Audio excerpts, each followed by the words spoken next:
నమస్కారం. దూరదర్శన్ వార్తలకు స్వాగతం. నేను కీర్తి. ముందుగా ముఖ్యాంశాలు.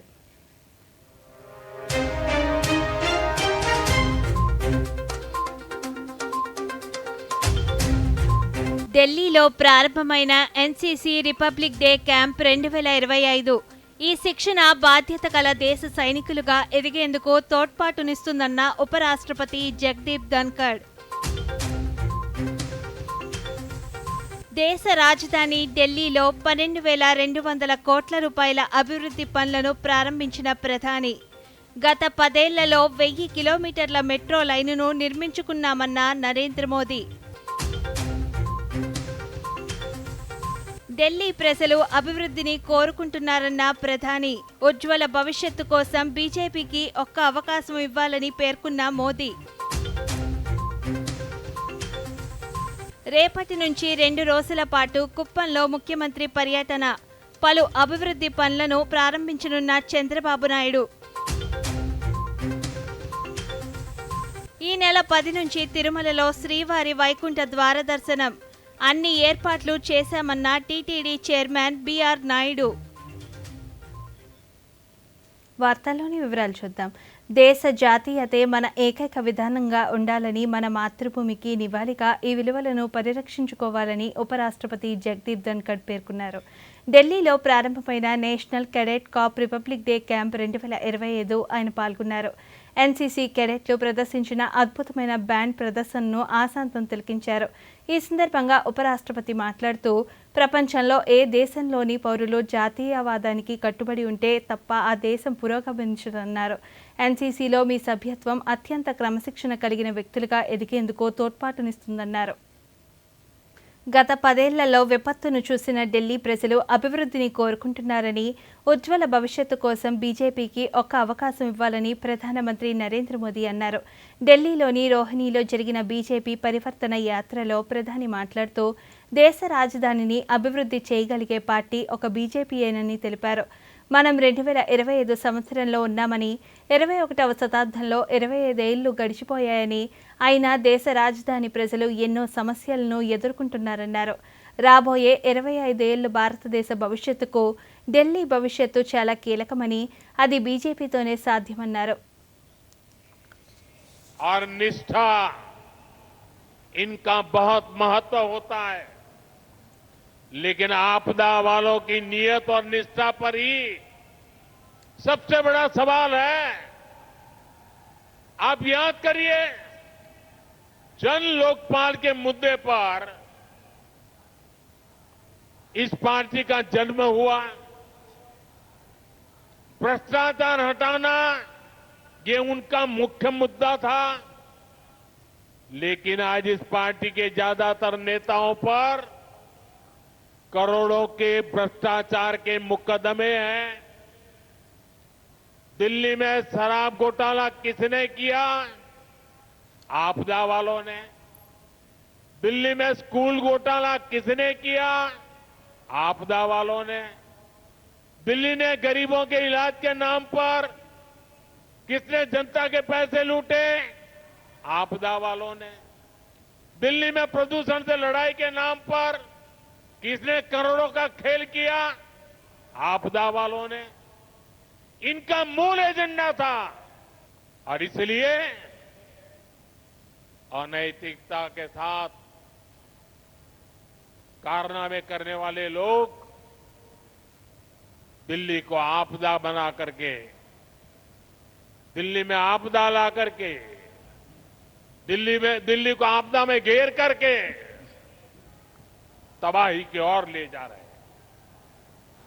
लेकिन आज उनकी वो सारी बातें जो पार्टी के जन्म से पहले करते थे, सब कुछ धरा का धरा रह गया है। आपदा वालों के काम का कोई हिसाब नहीं है, लेकिन इनके कारनामे बेहिसाब है। ये तब జాతీయ రాజధాని ప్రాంతానికి కేంద్రం విశేషమైన బహుమతిని అందించిందని, ట్రాఫిక్ సమస్యల నివారణ దిశగా ఈ ప్రాంతం పరుగులు పెడుతుందని ప్రధానమంత్రి నరేంద్ర మోదీ పేర్కొన్నారు.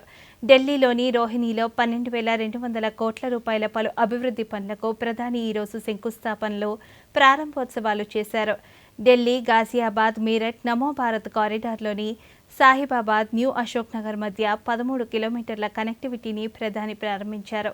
ఇది ఢిల్లీ ప్రాంతీయ అనుసంధానాన్ని మెరుగుపరచనుంది. ఢిల్లీలోని రిధాలాను హర్యానాలోని నాథోపూర్కు అనుసంధానం చేసే రిధాలా కుండ్లీ సెక్షన్కు శంకుస్థాపన చేశారు. వీటితో పాటు రోహిణిలో సెంట్రల్ ఆయుర్వేద పరిశోధన సంస్థ నూతన భవనానికి ప్రధాని భూమి పూజ చేశారు.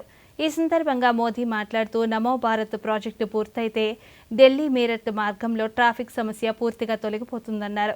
గత 10 ఏళ్లలో రవాణా వ్యవస్థలో 1000 కిలోమీటర్ల మెట్రో లైనును నిర్మించుకున్నామని, ఇది గొప్ప విజయమన్నారు. 10 ఏళ్లకు ముందు మెట్రో కనెక్టివిటీలో దేశం ప్రపంచవ్యాప్తంగా మొదటి 10 స్థానాల్లో కూడా లేదని, ప్రస్తుతం 3వ అతిపెద్ద దేశంగా అవతరించిందని ప్రధాని పేర్కొన్నారు.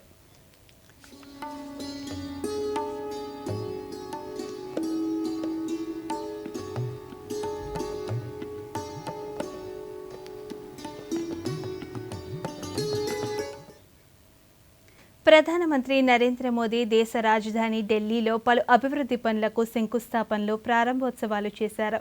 ఈ సందర్భంగా సాహిబాబాద్ ఆర్ఆర్టీఎస్ స్టేషన్ నుంచి new Ashok Nagar RRTS station వరకు నమో భారత్ రైల్లో ప్రయాణిస్తూ విద్యార్థులతో మోదీ ముచ్చటించారు. ఈ సందర్భంగా విద్యార్థులు తాము రూపొందించిన ఛాయా చిత్రాలను ప్రధాని మోదీకి అందించగా, వాటిని నిశితంగా పరిశీలించిన మోదీ విద్యార్థులను అభినందించారు.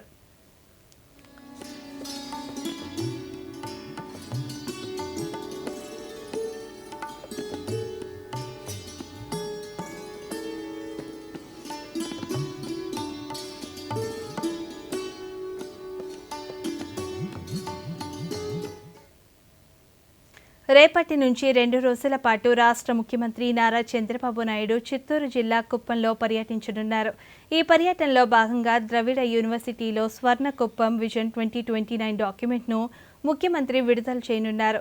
దీనితో పాటు కుప్పం మండలం నడిమూరు గ్రామంలో గృహాలపై ఏర్పాటు చేసిన సోలార్ పలకల పైలట్ ప్రాజెక్టును ప్రారంభిస్తారు. సీకలపల్లిలో ఆర్గానిక్ కుప్పం కార్యక్రమంలో భాగంగా ప్రకృతి సైద్యం రైతులతో ముఖాముఖి అవుతారు. 7వ తేదీ పార్టీ కార్యకర్తలతో భేటీ, పలు అభివృద్ధి పనులకు శంకుస్థాపనలు చేయనున్నారు.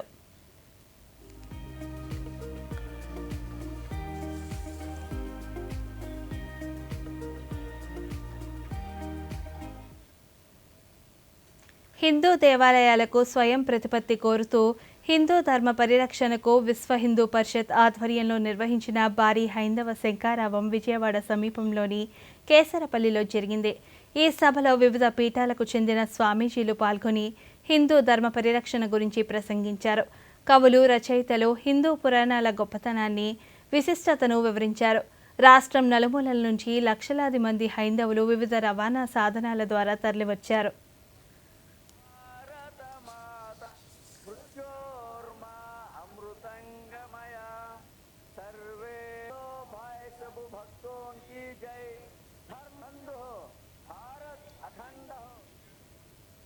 ఆంధ్రప్రదేశ్ రాష్ట్రం అభివృద్ధి పదంలో పయనిస్తుందని కేంద్ర రైల్వే శాఖ సహాయ మంత్రి పి. సోమన్న పేర్కొన్నారు. శ్రీ సత్యసాయి జిల్లా పెనుకొండలో 33 కోట్ల రూపాయలతో నూతనంగా నిర్మించిన రైల్వే ఫ్లైఓవర్ బ్రిడ్జిని మంత్రి ప్రారంభించి జాతికి అంకితం చేశారు. ఈ సందర్భంగా ఆయన మాట్లాడుతూ, కూటమి ప్రభుత్వం రాష్ట్రం సంక్షేమ అభివృద్ధికి కృషి చేస్తుందన్నారు. నత్తనడక సాగుతున్న రైల్వే బ్రిడ్జిని త్వరితగతిన పూర్తి చేశామని, ఇంకా ఎక్కడైనా అరకొరగా నిలిచిపోయిన బ్రిడ్జి నిర్మాణాలను త్వరలోనే పూర్తి చేస్తామన్నారు. ఈ కార్యక్రమంలో రాష్ట్ర మంత్రి సవిత, హిందూపురం పార్లమెంట్ సభ్యులు బీకే పార్థసారథి పాల్గొన్నాయి. ಅದಲ್ಲದೆ ಅನೇಕ ಅಭಿವೃದ್ಧಿ ಕೆಲಸಗಳನ್ನು ನಾವು ಈಗಾಗಲೇ ತೆಗೆದುಕೊಂಡಿದ್ದೇವೆ. 3,000 ಕಿಲೋಮೀಟರ್ ಈಗಾಗಲೇ ಎಲೆಕ್ಟ್ರಿಫಿಕೇಶನ್ ಆಗಿದೆ, ಡಬ್ಲಿಂಗ್ ಆಗಿದೆ. ಅದೆಲ್ಲ ಅಲ್ಲದೆ ಜನರಲ್ ವರ್ಕ್ಗೋಸ್ಕರ ಇದೆಲ್ಲ ಕೊಟ್ಟಿದ್ದೀವಿ. ಬೆನಗೊಂಡ ಏನಿದೆ ಹಿಂದೂಪುರ ತಾಲೂಕು, ಹಿಂದೂಪುರ ಜಿಲ್ಲೆ ಪಾರ್ಲಿಮೆಂಟ್ ಕ್ಷೇತ್ರಕ್ಕೆ ಸುಮಾರು ಕೋಟಿ ರೂಪಾಯಿಗಳನ್ನು ಖರ್ಚು ಮಾಡಿ ಈಗಾಗಲೇ ಮಾಡಿದ್ವಿ. ಎಷ್ಟೆಷ್ಟನ್ನು ನಾನು ಈಗಾಗಲೇ ಹೇಳಿದ್ದೀನಿ. ಆ ಎಲ್ಲವನ್ನು ಕೂಡ ಇನ್ನು 2 ವರ್ಷದಲ್ಲಿ ఎన్డీఏ కూటమి ప్రభుత్వం రాష్ట్రంలో సుపరిపాలన అందిస్తుందని రాష్ట్ర రెవెన్యూ శాఖ మంత్రి అనగాని సత్యప్రసాద్ పేర్కొన్నారు. తిరుపతిలో ఆయన మీడియాతో మాట్లాడుతూ ఎన్నికల సమయంలో ఇచ్చిన హామీలను నెరవేర్చేందుకు ప్రభుత్వం కృషి చేస్తుందని, లోటు బడ్జెట్లో కూడా సూపర్ 6 పథకాలను అమలు చేస్తున్నామన్నారు. రేపటి నుంచి 2 రోజుల పాటు కుప్పంలో ముఖ్యమంత్రి చంద్రబాబు నాయుడు పర్యటించనున్నట్లు తెలిపారు.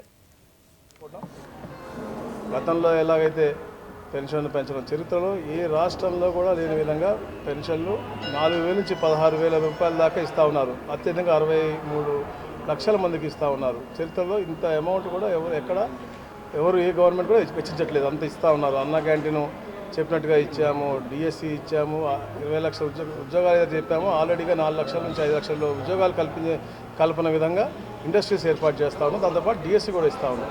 అదే కాకుండా అయితే ల్యాండ్ టైటిలింగ్ యాక్ట్ రద్దు చేసామో మళ్ళీ ల్యాండ్ గ్రాబింగ్ యాక్ట్ కూడా తీసుకొస్తా ఉన్నాం. ఇట్లా పేదల యొక్క ఆస్తులు కాపాడే విధంగా, అలాగే రైతులను కూడా సమాజంలోని వాస్తవ సంఘటనల ఆధారంగా సినిమాలు ఏ మేరకు వస్తున్నాయో సినిమా నుంచి కూడా సమాజం నేర్చుకుంటుందనేది అంతే వాస్తవమని సినీ విమర్శకులు డాక్టర్ రెంటాల జయదేవ పేర్కొన్నారు. కళలు, సినిమా సమాజాన్ని ఎలా శాసిస్తున్నాయన్న దానిపై ఆయన పరిశోధనలోని కొన్ని అంశాలను పుస్తక మహోత్సవం సందర్భంగా విజయవాడ దూరదర్శన్ కేంద్రం ప్రాంతీయ వార్తా విభాగాధిపతితో జరిగిన ముఖాముఖిలో పంచుకున్నారు.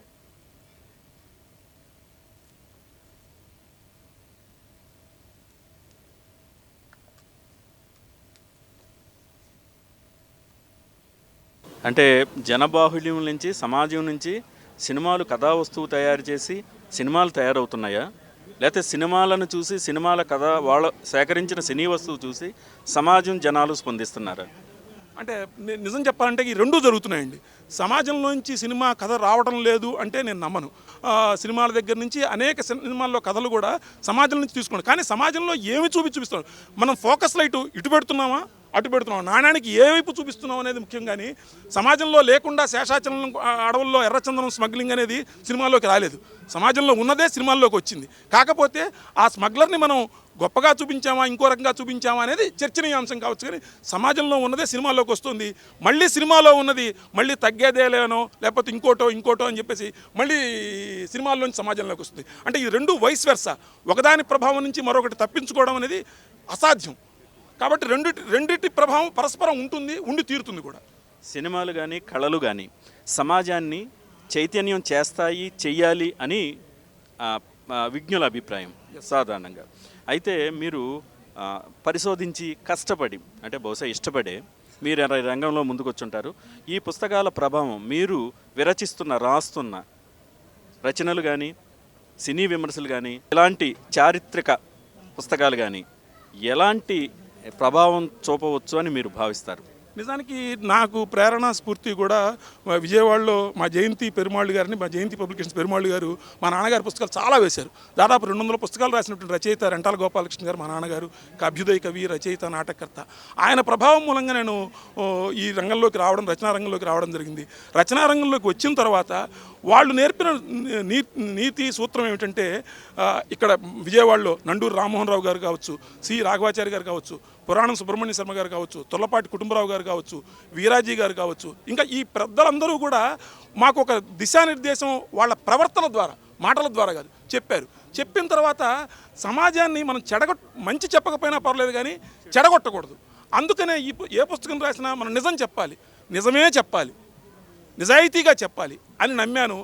అందుకనే ఆ ప్రభావం, ఇప్పుడు నేను చదివిన పుస్తకాల ప్రభావం నా మీద ఎంతో ఉంది. ఇవాళ నేను రాసిన వాక్యం కూడా, నేను చెప్పే మాట కూడా ఇంకో 10 మందిని ప్రభావితం చేయాలంటే నేను నిజాయితీగా నిజం చెప్పగలిగితే ఖచ్చితంగా ప్రభావం చూపిస్తుంది. అందుకనే నేను ఆ ప్రభావం చూపించడానికి కృషి చేస్తూ వీలైనంత నిజాయితీగా, నిక్కచ్చిగా చెప్పడానికి ప్రయత్నిస్తూ ఉంటాను. అది సినీ విమర్శ అయినా, సామాజిక విమర్శ అయినా, సాహిత్య విమర్శ అయినా నేను పాటించే ప్రధానమైన సూత్రం అయితే అదే. ఇంతమంది జనబాహుళ్యం మధ్యన, పాఠకుల మధ్య, జనాల మధ్య మీ పుస్తకావిష్కరణ జరిగింది, మీ అనుభూతి? నేను అంతకుముందు పుస్తకాలు రాశాను. అంటే చిన్న పుస్తకాలు, రామకృష్ణ మఠం లాంటి వాళ్ళకి కైలాస మానస సరోవర యాత్ర, ఇంకా అనేక అనువాదాలు కూడా చేశాను. కానీ సినిమా గురించి 35 ఏళ్లుగా రాస్తున్నా కూడా నా తొలి సినిమా పుస్తకంగా వచ్చింది ఇదే, ఫస్ట్ రీల్ మన సినిమా. దీనిలో అందుకని ఏ తల్లికైనా కూడా తొలిచూలు, తొలి బిడ్డ అనేది ఒక చెప్పలేని అనుభూతి.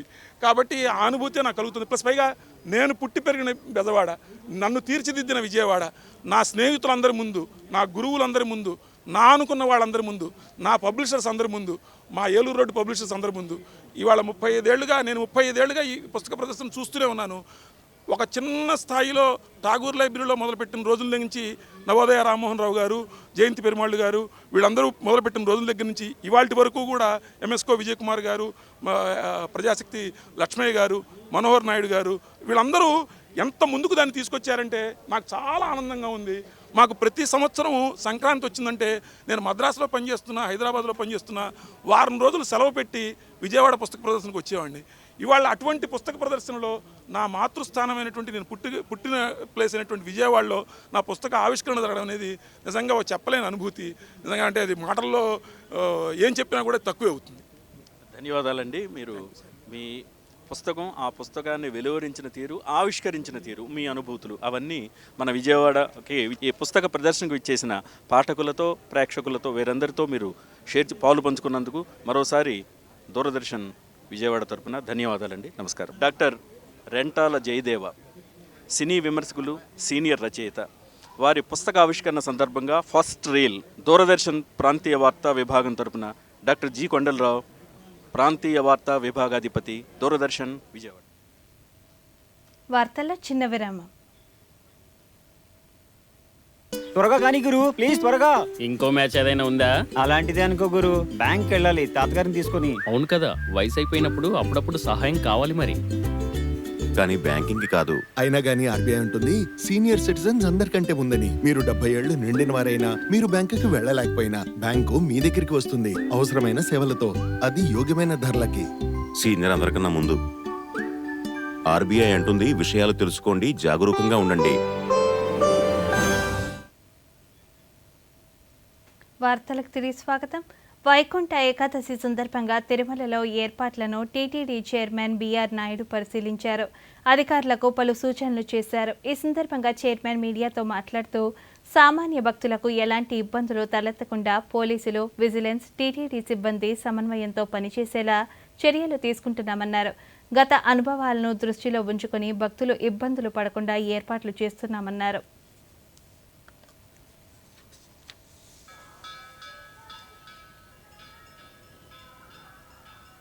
ఇక్కడ జరుగుతున్నటువంటి ఏర్పాట్లన్నీ పరిశీలించాను. చాలా అద్భుతంగా జరుగుతున్నాయి.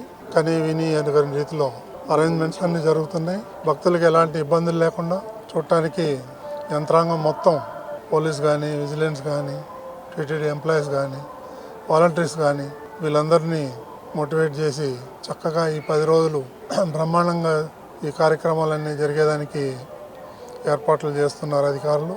ఈ సందర్భంగా ఇందులో భాగమైన ప్రతి ఒక్కరికి హృదయపూర్వకంగా ధన్యవాదాలు.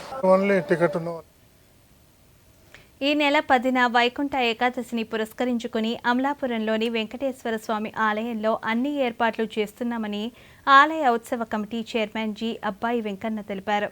డాక్టర్ బిఆర్ అంబేద్కర్ కోనసీమ జిల్లాలో ఈ ఆలయం ఎంతో విశిష్టమైనదని తెలిపారు. ఏర్పాట్లపై ఆయన మీడియాకు వివరిస్తూ ఏకాదశి నాడు స్వామివారిని దర్శించుకునేందుకు జిల్లా వ్యాప్తంగా భక్తులు పెద్ద సంఖ్యలో తరలివస్తారని, ఏ విధమైన అసౌకర్యం కలగకుండా అన్ని ఏర్పాట్లు చేస్తున్నామన్నారు. ఎన్నో ఏళ్ళ నుంచి మన వెంకటేశ్వర దేవస్థానం అమలాపురంలో ఎంచి ఉంది. ఈరోజు ఈ దేవస్థానం యొక్క పవిత్రతని తెలియజేయటం కోసం ఈ కళ్యాణ వెంకటేశ్వర స్వామి గుడిలో కళ్యాణం జరిగిన ఎన్నో లక్షల కుటుంబాలు చల్లగా ఉండి ఈయన యొక్క ప్రభావం చేత ఆ కుటుంబాల దినదిన అభివృద్ధి చెందిని. ఎక్కడా కూడా ఈ గుళ్ళో వివాహం చేసుకున్న జంటలు కానీ, ఆ కుటుంబాలు కానీ ఎక్కడైనా ఎవరినైనా ఎంక్వైరీ చేయండి. శ్రీకాళహస్తి అంగన్వాడీ టీచర్లు, వార్డు సచివాలయ వెల్ఫేర్ అసిస్టెంట్లు, ఆరోగ్య కార్యకర్తలకు కిషోర్ వికాసంపై శిక్షణ కార్యక్రమాన్ని నిర్వహించారు. ఈ సందర్భంగా ఐసీడీఎస్ సిడిపిఓ శాంతిదుర్గ మాట్లాడుతూ గ్రామ స్థాయిలో బాలికల చదువు, సంపూర్ణ ఆరోగ్యం, ఆర్థిక అభివృద్ధి వంటి విషయాలపై అవగాహన కల్పిస్తున్నామన్నారు. గ్రామాల్లో కిషోర్ బాలికలతో గ్రూపులు ఏర్పాటు చేస్తున్నట్లు తెలిపారు. గవర్నమెంట్ ఆఫ్ ఇండియా మరియు ఆంధ్రప్రదేశ్ ప్రభుత్వము కోఆర్డినేషన్తో కిషోర్ వికాసం అనే కార్యక్రమం జరుగుతుంది. ఈ కార్యక్రమము ఇది 4 దశలుగా జరిగింది. మొదట వచ్చి రాష్ట్ర స్థాయిలో all secretaries, commissioner level, directors అందరూ కూడా ఒక సమావేశం జరిగి అక్కడ జిల్లా నుంచి కొంతమందిని పిలిచి శిక్షణ ఇవ్వడం జరిగింది. అదేవిధంగా మళ్ళీ జిల్లా స్థాయిలో కిషోరి వికాసం కార్యక్రమం జరిగింది, శిక్షణ కార్యక్రమం. అది కలెక్టర్ గారి ఆధ్వర్యంలో ప్రతి మండలం నుంచి 5 డిపార్ట్మెంట్స్ నుంచి, ముఖ్యంగా ఏమంటే సచివాలయంలో ఉండే వెల్ఫేర్ అసిస్టెంట్స్, అదేవిధంగా ఎంఎస్కేలు, తర్వాత ఏఎన్ఎంస్, తర్వాత స్కూల్ టీచర్స్, అంగన్వాడీ టీచర్స్, మళ్ళీ నోడల్ లెక్చరర్స్, వీళ్ళందరితో కూడా ఒక మండల స్థాయి శిక్షణ ఈరోజు జరుగుతుంది. ఈ శిక్షణ తర్వాత స్వచ్ఛమైన త్రాగునీరు అందరికీ అందించాలనే ఉద్దేశంతో కేంద్ర ప్రభుత్వం ప్రవేశపెట్టిన జల్ జీవన్ మిషన్ పథకం ఎంతో సత్ఫలితాలు ఇస్తుంది. త్రాగునీటి కోసం మైళ్ళ దూరం నడిచి వెళ్లే ప్రయాస నుంచి నేడు నేరుగా ఇళ్లల్లోనే మంచినీరు లభించడం సంతోషంగా ఉందని శ్రీకాకుళం జిల్లా వాసులు తెలిపారు. జిల్లాలోని ఆమదాలవలస మండలం బెలవాం గ్రామంలో జలజీవన్ మిషన్ పథకం ద్వారా ఇంటింటికి కుళాయిలు వేసి త్రాగునీటి సౌకర్యం కల్పించింది కేంద్రం. గ్రామాన్ని ఆనుకొని నాగావళి నది ఉన్న స్వచ్ఛమైన త్రాగునీటికి ఎన్నో దశాబ్దాలుగా అనేక అవస్థలను ఎదుర్కొన్నామని, వేసవిలో చలమలపై ఆధారపడి జీవనం సాగించేవారిమని వారు దూరదర్శన్కు తెలిపారు. కొద్దిగా చెత్తలా వచ్చేది, నీరు లేనప్పుడు కొద్ది బావిలు తీసుకొని చాలా ఇబ్బంది పడాను ఒకప్పుడు. ఇప్పుడైతే మా మీదుగా పొందూరు మండలం మొత్తం మాకు ఒక 7 పంచాయతీలకి వాటర్ వెళ్తుంది, రండ్రాయి నుంచి వెళ్ళాలి. అయితే ఇంతకుముందు అయితే చాలా ఇబ్బంది పడేవాళ్ళం నీరు కోసం. ఇప్పుడైతే మాకు కాలువలు వచ్చేస్తే 24 అవర్స్ ఇచ్చేవాళ్ళం మొన్నటి వరకు. కాకపోతే ఈ కాలువలు లేక కొద్దిగా ఇబ్బంది పడుతున్నాం, కొద్దిగా 2 అవర్స్ ఇలా ఇస్తున్నాం. ఈ కాలువలు ఇస్తే మళ్ళీ మాకు 24 అవర్స్ అయితే జలజీవన్ మిషన్ ద్వారా నీరు అందించగలని కోరుకుందాం. మాకు నాగావళి నది ఉండేటప్పటికి ఇంకాను, ఎక్కడ మాకు అన్ని సదుపాయాలు ఉండేటప్పటికి ఇంకాను, మాకేంటంటే నాగావళి నదికి వెళ్ళి గొయ్యలు తీసి మేము వాటర్ పట్టుకునే వాళ్ళము. ఇక్కడికి వచ్చేటప్పటికి మాకు ఏంటంటే ఇంటింటి కొలాయి అక్కడ బావి తవ్వించి మాకు ఇంటింటి కొలాయిని ఏర్పాటు చేసి.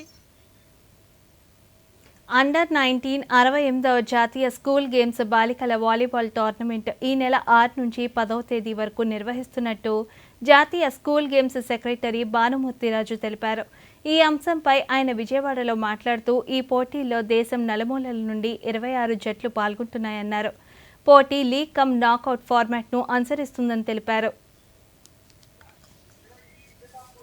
Heartily welcome for the 68th National School Games Volleyball Tournament for under 19 girls is scheduled to take place from 6 January 25 to 10 January 25.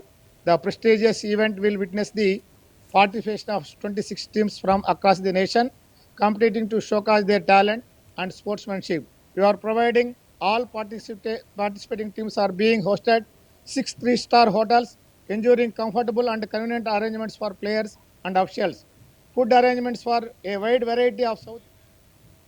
ఏ వ్యక్తిత్వమైన పరిపూర్ణత సంతరించుకునేందుకు పుస్తక పఠనం దోహదపడుతుంది. ప్రాచీన సంస్కృతిని, కళలు, వారసత్వాలను కూడా పుస్తకాల ద్వారానే తెలుసుకుంటున్నాం. అలాంటి కళలు, రచనలు సమాజాన్ని ప్రతిబింబించేలా ఉండాలని ప్రజలు కోరుకుంటున్న నేపథ్యంలో దీనిపై ప్రముఖ తెలుగు సినీ దర్శకులు తమ్మారెడ్డి భరద్వాజతో విజయవాడ దూరదర్శన్ కేంద్రం ప్రాంతీయ వార్తా విభాగాధిపతి doctor G Kondalarao face to face. Francis Bacon ఇంతకుముందు చెప్పినట్టుగా reading maketh a full man అన్నాడు ఆయన. ఒక పరిపూర్ణ మనిషిని తయారు చేయడానికి ఈ పుస్తకాలు పఠనం ఉపయోగపడుతుందని. అయితే ఈ పుస్తకాలు కానీ, కళాకారులు కానీ, ఆ కళాకారుల్ని నటింపజేసే దర్శకులు మీలాంటి వారు కానీ, కళల కోసమా ప్రజల కోసమా అనే చర్చ రచనలో జరుగుతుంది, విమర్శల్లో జరుగుతుంది. అసలు ఈ సినిమాలు వస్తున్నాయి, సీరియల్స్ వస్తున్నాయి అంటే సమాజానికి ప్రతిబింబంగా కళలు ఉండాలనేది ఒకవైపు. మీరు ఈ కళలు కానీ, సినిమాలు కానీ ఎలా ఉంటే బాగుంటుంది, రచనలు ఎలా ఉంటే బాగుంటుంది మీ కోణంలో? ఎప్పుడు సమాజానికి పనికొచ్చే లెవెల్లో ఉండాలి పుస్తకం. పర్టికులర్గా పుస్తకం అండి, సమాజానికి పనికొచ్చే పుస్తకాలు ఉండాలి. ఆ సమాజం ఇవాళ ఉన్న పరిస్థితుల్లో మనం ఏమంటారు బంధాలు, అనుబంధాలు వీటన్నిటికి చాలా చాలా దూరం అయిపోతున్నాం. పుస్తకాల్లో అయితేనే మనం చెప్పగలం. ఇప్పుడు ఎందుకంటే పూర్వకాలం జాయింట్ ఫ్యామిలీస్ ఉండేవి. జాయింట్ ఫ్యామిలీస్ ఉండటంతో మన తాతలు, మేనమామలు, మేనత్తలు, పెద్దమ్మలు, పెనమ్మలు వీళ్ళు ఎవరో ఒకరు మనకు కథలు చెప్తుండే, నాయనమ్మలు, అమ్మమ్మలు మనకు కథలు చెప్పేవారు. ఇలా ఉండాలిరా, ఇలా ఉంటుందిరా, అదిరా, ఇదిరా అని చెప్పేవారు. ఇవాళ మనకు చెప్తానికి మన తల్లిదండ్రులు మనకు దొరకట్లేదు. సెల్ ఫోన్ మన ముఖాన్ని కొడుతున్నారు, లేదా పిల్లల ముఖాన, లేకపోతే ఏదో ఐప్యాడ్ ఏదో కొడతారు ముఖాన, వాళ్ళు అది పట్టుకుని నడిచిపోతున్నారు. ఏం జరుగుతుందో తెలియదు, వాళ్ళు ఏం చూస్తున్నారో కూడా మనం చూడట్లేదు. ఇవాళ రేపులు గీపులు జరుగుతున్నాయి అంటే ఇటువంటి ఎట్లు వాళ్ళు చూస్తుంది ఏంటో తెలియదు. ఆ పిల్లల్ని ప్రేరేపించే ఇటువంటి పిచ్చి చెత్త అంతా ఉంటుంది దాంట్లో. సో ఇవన్నీ కాకుండా పుస్తకాలు ఉంటే పుస్తకాల్లో ఈ మొత్తం సమాజానికి పనికి ఒక రకమైన ఎథికల్ సిస్టమ్ ఏదైనా ఉంటే బాగుంటుంది. అంటే నీతి కథలు చెప్పమని నేను అంటలేదు, చెప్పేది మంచి మాటలు, 4 మంచి మాటలు చెప్తే బాగుంటుంది. సాధారణంగా మనం ఇప్పుడు బహుళ ప్రచారంలోకి వస్తుంది, తెలుగు తగ్గిపోతుంది, తెలుగు ఆదరణ తగ్గిపోతుంది, మాట్లాడటం తగ్గిపోతుంది. కొంతమంది కళాకారులు అయితే అంటుంటారు ఏమీ తగ్గిపోదు, గ్రామాల్లోనూ రైతుల వాళ్ళు పాడుతుంటారు పాటలు, చేలలో పని చేసుకుంటూ, వారు పాడినంతకాలం, గిరిజనులు అనుసరించినంతకాలం తెలుగు ఏం పోదని మీరేమంటారు అని అంటున్నారు. కానీ వాళ్ళు కూడా సెల్ ఫోన్లోనే పడిపోయారు, వాళ్ళు మర్చిపోయారు. ఏ ఊర్లో పాట పాడతారు చెప్పండి? నాట్లేస్తే పాటలు ఇప్పుడు ఎవరికి గుర్తున్నాయో చెప్పండి? దంపుడు పాటలు, దంపుడే లేదు, దంపుడు పాటలు ఎక్కడ ఉన్నాయి? వదిన మరదళ్ళ పాటలు ఉన్నాయి, అత్తకోడళ్ళ పాటలు ఉన్నాయి, ఎక్కడున్నాయి? సంక్రాంతి పాటలు ఉన్నాయి, చాలా పాటలు ఉన్నాయి. ఏ పాట లేదని కాదు, ప్రతి పండగకి ఒక పాట ఉంది. ఆ పండగ పాటలు కానీ లేకపోతే మన పని పాట, ప్రతి పనికి ఒక పాట ఉంది మన దగ్గర. ఏ పని పాటలు ఎవరికి గుర్తున్నాయి, ఎవరు చేస్తున్నారు? సో బట్ అనటానికి చాలా ఈజీగా ఉంటుంది, కానీ ఆచరించడం చాలా కష్టం. ఆచరించాలంటే ఈ మాధ్యమాల ద్వారానే ఆచరించాలి ఇది. సో ఈ మాధ్యమాలన్నీ వాటి మీద కాన్సన్ట్రేట్ చేస్తే బాగుంటుంది. ప్రముఖ దర్శకులు సినీ నేపథ్యంలో చాలా కీలకమైన అంశాలను ప్రస్తావిస్తూ ఎప్పటికప్పుడు సమాజాన్ని ఉత్తేజం చేస్తూ ఉండే అమ్మారెడ్డి భరద్వాజ్ గారితో బుక్ ఫెస్టివల్ నుంచి doctor G Kondalarao, news head, Doordarshan, Vijayawada. ఛత్తీస్గఢ్లోని బస్తర్ రీజియన్ మరోసారి కాల్పుల మూతతో దొద్దరిల్లింది. నారాయణపూర్, దంతేవాడ జిల్లాల సరిహద్దుల్లోని దండకారణ్యంలో జరిగిన ఎన్కౌంటర్లో 4 మావోయిస్టులు మృతి చెందారు. అబూబ్మడ్లోని అటవీ ప్రాంతంలో డిస్ట్రిక్ట్ రిజర్వ్ గార్డ్, సిఆర్పీఎఫ్ బలగాలు సంయుక్తంగా గాలింపు చేపట్టాయి. ఈ క్రమంలో భద్రతా బలగాలపై మావోయిస్టులు కాల్పులు జరిపారు. ప్రతిగా భద్రతా బలగాలు జరిపిన ఎదురు కాల్పుల్లో 4 మావోయిస్టులు మరణించారు. మావోయిస్టుల కాల్పుల్లో దంతేవాడ డీఆర్జీ హెడ్ కానిస్టేబుల్ సన్నుకరం ప్రాణాలు కోల్పోయారు. ఘటనా స్థలంలో AK-47తో పాటు సెల్ఫ్ లోడింగ్ రైఫిళ్లు స్వాధీనం చేసుకున్నామని అధికారులు వెల్లడించారు.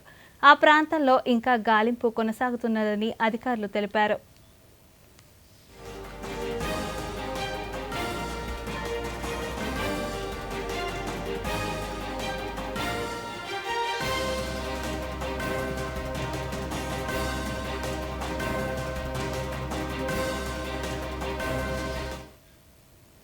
బార్డర్ గవాస్కర్ ట్రోఫీలో భాగంగా జరిగిన 5వ టెస్టులో 6 వికెట్ల తేడాతో భారత్పై ఆస్ట్రేలియా ఘన విజయం సాధించింది. దీంతో 5 టెస్టు సిరీస్లను 3-1 తేడాతో కైవసం చేసుకుంది. సిడ్నీ వేదికగా జరిగిన చివరి టెస్టులో 6 వికెట్ల నష్టానికి 141 పరుగులతో 4వ రోజు ఆట ప్రారంభించిన టీమిండియా 157 పరుగులకే ఆలౌట్ అయింది. దీంతో 162 పరుగుల లక్ష్యంతో బరిలోకి దిగిన ఆసీస్ జట్టు ప్రారంభం నుంచే దూకుడుగా ఆడి 6 వికెట్ల తేడాతో లక్ష్యాన్ని చేరుకుంది. దీంతో దశాబ్దాల కాలం తర్వాత బార్డర్ గవాస్కర్ ట్రోఫీని ఆసీస్ మళ్లీ గెలుచుకుంది. ఆసీస్ పేసర్ స్కాట్ బోలాండ్కు player of the match, Bharat star bowler Jasprit బుమ్రాకు ప్లేయర్ ఆఫ్ ది సిరీస్ అవార్డులు దక్కాయి.